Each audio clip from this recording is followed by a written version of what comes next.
बिस्मिल्लाहिर्रहमानिर्रहीम। अस्सलामुअलैकुम। Separation of cations में हमने लास्ट टाइम ग्रुप 1 डिस्कस किया था और अब बारी है group 2 cations and group 3 cations की। आप लोग अपने साथ मैनुअल लेके बैठिएगा सो दैट आप हर चीज़ को जो मैनुअल में लिखी हुई है समझ सकें। ओके, लास्ट टाइम हमने ग्रुप 1 कैटाइंस डिस्कस किया था और अब ग्रुप 2 कैटाइंस, जिसके बारे में हमने ये पढ़ा था कि जो इसका ग्रुप रिएजेंट होता है, ग्रुप 2 कैटाइंस में जो कैटाइंस एग्जिस्ट करते हैं वो मर्क्यूरिक Hg+2, lead+2, जो कि अगर फर्स्ट ग्रुप में कम्प्लीटली प्रेसिपिटेट आउट होने से रह जाता है, क्योंकि लेड क्लोराइड पार्शियली सॉल्युबल होता है, तो वो लेड सल्फाइड की फॉर्म में कम्प्लीटली सॉल्युबल हो जाता है, कम्प्लीटली इनसॉल्युबल होता है और यहाँ ग्रुप 2 में कम्प्लीटली प्रेसिपिटेट आउट हो जाता है। इसके अलावा हमारे पास है कॉपर +2 आइन, बिस्मथ +3 आइन एंड कैडमियम +2 आइन। यहाँ पर जब हम सेपरेशन करेंगे ग्रुप 2 की और ग्रुप टेस्ट करेंगे तो उसमें अगर तो ग्रुप 1 एब्सेंट है तो हम ओरिजिनल सॉल्यूशन ले लेंगे डायरेक्ट, लेकिन अगर ग्रुप 1 प्रेजेंट है तो हम हर हालत में सेंट्रीफ्यूगेट ऑफ फर्स्ट ग्रुप लेंगे। ठीक है ना, ये बात आपने हमेशा याद रखनी है कि अगर पिछले ग्रुप प्रेजेंट है तो आप ओरिजिनल सॉल्यूशन नहीं ले सकते, अगर पिछले ग्रुप सारे के सारे एब्सेंट हैं तो आप ओरिजिनल सॉल्यूशन ले सकते हैं। ठीक है, तो उसमें आप HCl डाइल्यूट डालेंगे। अगर तो आप सेंट्रीफ्यूगेट ऑफ फर्स्ट ग्रुप भी लेते हैं तो इसमें भी आप जो है वो HCl डाइल्यूट डालेंगे और फिर इसमें आप जो है वो H2S डालेंगे, H2S गैस डालेंगे और उसको सेंट्रीफ्यूज करेंगे। सेंट्रीफ्यूज करने के बाद आपके पास जो है वो प्रेसिपिटेट्स आ जाएंगे। जो प्रेसिपिटेट्स आएंगे वो ब्लैक एंड येलो कलर के प्रेसिपिटेट्स होंगे, सल्फाइड्स होंगे, और इसके अलावा जो सेंट्रीफ्यूगेट है वो आपका जो है जाहिर सी बात है वो सोल्यूशन होगा। और ब्लैक या येलो प्रेसिपिटेट्स या सल्फाइड्स जो होंगे उसमें ब्लैक कलर जो होगा वो लेड का होगा, लेड +2 का होगा, कॉपर +2 का होगा, बिस्मथ +3 का होगा, मर्क्यूरिक +2 का होगा, और जो येलो कलर के प्रेसिपिटेट्स होंगे वो सिर्फ और सिर्फ कैडमियम के होंगे, कैडमियम +2 के होंगे। तो इधर हम आप लोगों से कहते हैं कि अगर आपके पास येलो कलर के सिर्फ प्रेसिपिटेट्स आए तो फिर वो कैडमियम है, और उसको आप आगे अगर प्रोसीड ना भी करें, उसकी सीटी ना भी करें, तो तब भी जो है वो उसकी कंफर्मेशन यहीं पर हो जाती है कि अगर सेकंड ग्रुप में हमारे पास येलो प्रेसिपिटेट्स आए। लेकिन फिर भी हम आपको बता देते हैं कि इसको फर्दर कंफर्म कैसे किया जाता है। लेकिन अगर आपके पास ब्लैक कलर के प्रेसिपिटेट्स आते हैं तो फिर इन चारों आइंस की प्रेजेंस हो सकती है, lead, copper, bismuth and mercuric. And of course जो सेंट्रीफ्यूगेट है उसको इस पीपीटी का ब्लैक या येलो पीपीटी जो भी होगी इसके सेंट्रीफ्यूगेट को जो है वो हम संभाल के रखेंगे फॉर नेक्स्ट ग्रुप यानी कि थर्ड ग्रुप। ठीक है, अगर थर्ड ग्रुप एब्सेंट है तो फोर्थ ग्रुप, तो इसीलिए मैंने यहाँ पर लिखा है कि सेफ फॉर नेक्स्ट ग्रुप्स।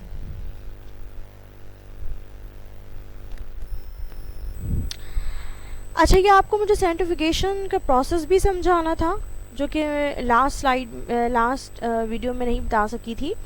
आपके पास लेट सपोज जैसे ये सेकंड ग्रुप के ब्लैक प्रेसिपिटेट्स हैं, तो आप इनको क्या करेंगे कि आप इनको सेंट्रीफ्यूज मशीन में डालेंगे, और सेंट्रीफ्यूज मशीन में हमेशा याद रखें कि जब भी आप टेस्ट ट्यूब्स डालते हैं तो हमेशा उनको बैलेंस करते हैं।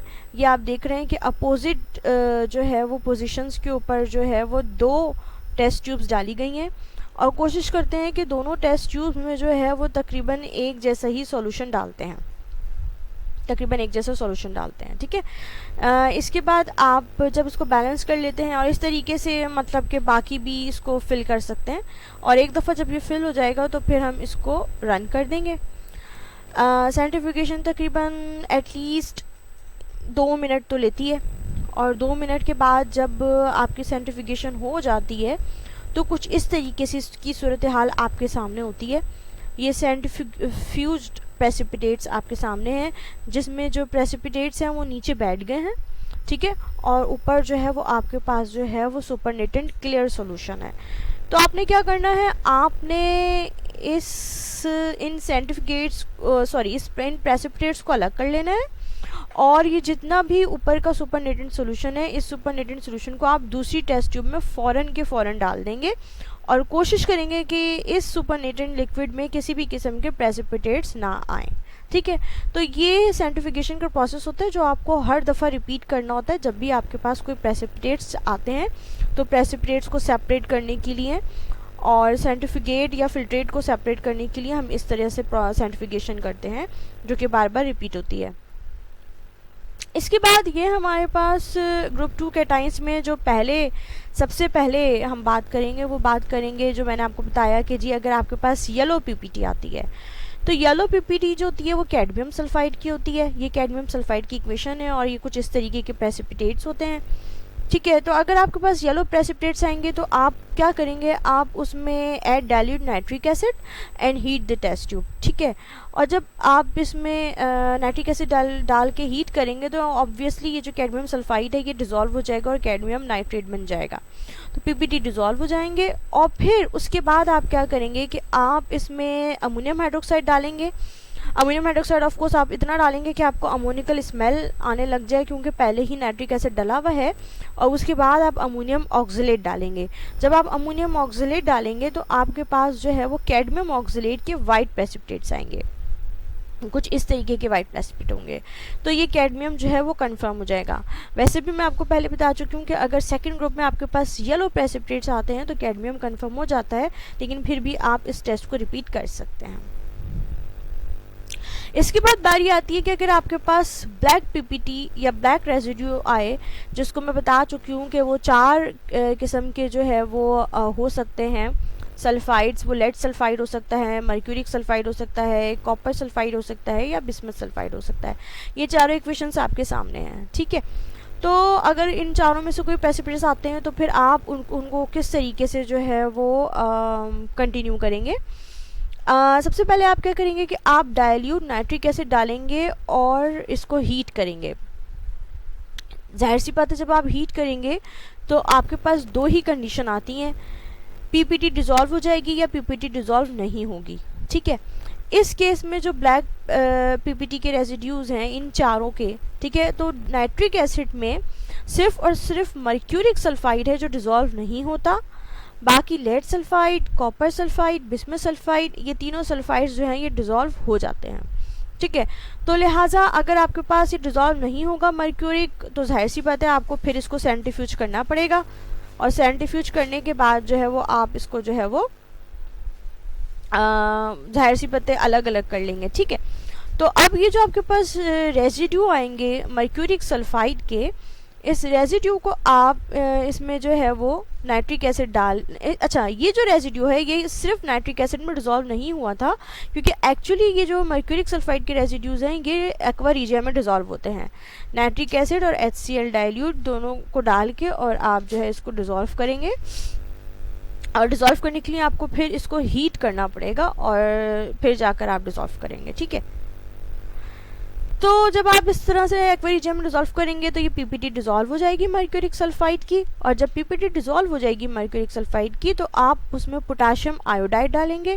पोटाशियम आयोडाइड डालने पर जो है वो मर्क्यूरिक सल्फाइड जो है वो चेंज हो जाएगा मर्क्यूरिक, पहले तो सारे मर्क्यूरिक क्लोराइड में होगा तभी डिज़ोल्व होगी पीपीटी, एंड देन जो है आपके पास मर्क्यूरिक आयोडाइड के रेड ऑरेंज रेड टाइप के प्रेसिपिटेट्स आएंगे कुछ इस किस्म के। तो आपके पास मर्क्यूरिक यानी Hg+2 जो है वो कंफर्म हो जाएगा। अब हम बात करते हैं हमारे पास जो नाइट्रिक एसिड डालने से पहले ही 3 पीपीटीज डिज़ोल्व हो गए थे और अलग हो गए थे, यानी लेड सल्फाइड, कॉपर सल्फाइड और बिस्मथ सल्फाइड के। तो उसके साथ हमने क्या करना है, ऑफ कोर्स इसको हमने 2 पार्ट्स में डिवाइड करना है, क्योंकि लेड तो हमने इसमें से हटा देना है। हमें पता है कि लेड पहले ही निकल चुका है तो लेड को दोबारा निकालने का कोई फ़ायदा नहीं है। लेकिन जो असल चीज़ है वो बिस्मथ एंड कॉपर है, ठीक है। जब आप इसको 2 पार्ट में डिवाइड करेंगे तो फिर एक पार्ट में जाहिर सी बात है मज़ीद कन्फर्मेशन के लिए आप जो है इसमें सल्फ्यूरिक एसिड डाल के देख लेंगे। वाइट प्रेसिपिटेट्स आते हैं तो आपके पास जो है वो लेड सल्फेट के प्रेसिपिटेट्स यानी आ जाएंगे और लेड कन्फर्म हो जाएगा, जिसका आपको फिल वक्त यहाँ पर इसलिए ज़रूरत नहीं है क्योंकि आप ऑलरेडी अगर लेड होगा तो फर्स्ट ग्रुप में निकाल चुके होंगे। असल चीज़ ये है कि ये जो नाइट्रिक एसिड में पीपीटी डिज़ोल्व हुए थे जिसमें कॉपर और बिस्मथ भी था, अब आपने इसको कैसे प्रोसीड करना है कॉपर और बिस्मथ को। तो कॉपर और बिस्मथ को प्रोसीड करने के लिए आपको इसमें अमोनियम हाइड्रोक्साइड डालना पड़ेगा। जब आप अमोनियम हाइड्रोक्साइड डालेंगे तो क्योंकि ये कॉपर नाइट्रेट और बिस्मथ नाइट्रेट की फॉर्म में आ चुका है, क्योंकि ज़ाहिर है ये डिज़ोल्व हो चुके थे नाइट्रिक एसिड में, तो अमोनियम हाइड्रोक्साइड डालने से क्या होगा, अमोनियम हाइड्रोक्साइड डालने से आपके पास दो तरह की चीज़ें हो सकती हैं। नंबर 1 तो ये हो सकता है कि कॉपर जो है वो अमोनियम हाइड्रोक्साइड के साथ रिएक्ट करके कॉपर टेट्रामाइन बनाएगा और ये जो है पर्शियन ब्लू कलर जो होता है कॉपर टेट्रामाइन का वो आपके सामने आ जाएगा, ठीक है। और जो दूसरी सूरत हाल है उसमें ये होगा कि जो बिस्मथ है, ठीक है, बिस्मथ जो है वो अमोनियम हाइड्रोक्साइड के साथ रिएक्ट करके बिस्मथ हाइड्रोक्साइड की वाइट प्रेसिपिटेट्स बना लेगा, ठीक है। तो ये दोनों सूरत हाल हो सकती है अगर आप अमोनियम हाइड्रोक्साइड डालेंगे। अगर कॉपर होगा तो कॉपर टेट्रामाइन का ब्लू कलरेशन आ जाएगी, लेकिन अगर बिस्मथ होगी तो बिस्मथ के वाइट प्रेसिपिटेट्स आ जाएंगे। बिस्मथ को मज़ीद कंफर्म करने के लिए आप क्या करेंगे, बिस्मथ हाइड्रोक्साइड आप इसमें जो है वो HCl डाइल्यूट डालेंगे। तो ये सॉरी थोड़ा सा गलत लिखा हुआ है, आपको इसको हीटिंग करने की ज़रूरत नहीं पड़ती, आप सिर्फ डाइल्यूट HCl डालते हैं और पीपीटी डिज़ोल्व हो जाते हैं। ये इक्वेशन है पीपीटी के डिज़ोल्व होने की। और उसके बाद आप इसमें वाटर डालते हैं, ये इधर ऐड वाटर लिखना चाहिए था मुझे। तो जब आप इसमें वाटर ऐड करेंगे तो ये पीपीटी जो बिस्मथ हाइड्रोक्साइड के पहले आए थे वो रीअपियर हो जाएंगे कुछ इस तरीके से। ज़ाहिर है पहले डेंस होंगे बाद में लाइट होंगे, तो ये बिस्मथ कंफर्म हो जाएगा। जबकि दूसरी तरफ जो हमारे पास कॉपर टेट्रामाइन का ब्लू कलर आया था उसमें हम K4FeCN6 पोटाशियम फेरोसाइनाइड डालेंगे। और जब हम पोटाशियम फेरोसाइनाइड डालेंगे तो हमारे पास चॉकलेट ब्राउन कलर का कॉम्प्लेक्स बनेगा, कुछ इस तरह का होता है। बहुत मज़ेदार, बहुत अच्छा कलर होता है इसका, मज़ेदार कह रही हूँ, चॉकलेट नहीं है, चॉकलेट ब्राउन प्रेसिपिटेट्स है। और इसकी जो इक्वेशन जो फॉर्मूला होता है वो Cu2 ट्वाइस एंड FeCN6 होता है, ठीक है।